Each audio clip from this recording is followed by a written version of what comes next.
Good afternoon. Welcome to the Midday Mull for Wednesday, the 6th of July. With Robert Murray McShane, we continue reading through Matthew's Gospel. Today, reading chapter 16. A continuation, in a sense, from yesterday. Jesus has an argument, again, with the Pharisees. Nothing unusual there. And then he turns and he says to his disciples, "Be careful," Jesus said to them, "be on your guard against the yeast of the Pharisees and Sadducees." Now, the disciples didn't have any bread with them, and they were worried about their bread, so they'd start discussing bread.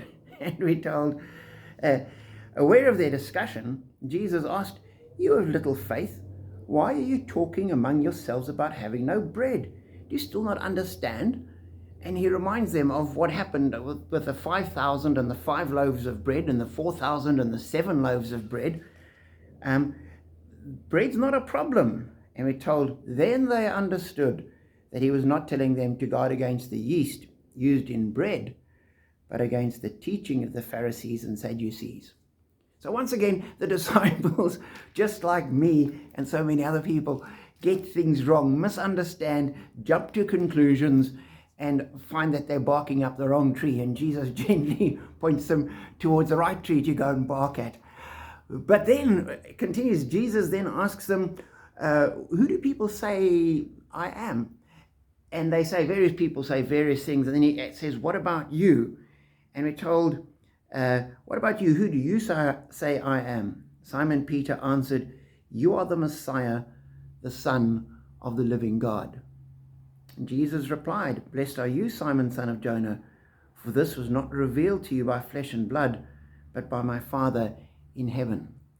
And as I was reading this and thinking about it today for the first time, it struck me, Peter has this revelation from the Father straight after Jesus has accused him, along with all the other disciples, of being "you of little faith." There's been no sudden change in Peter. The "you of little faith" still applies. And yet, God reveals this truth to him.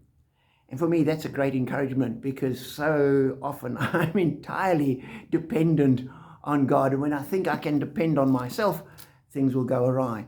So be encouraged as we get things wrong. Well, certainly I get things wrong time and time again. As we struggle as human beings, it's the story of our life.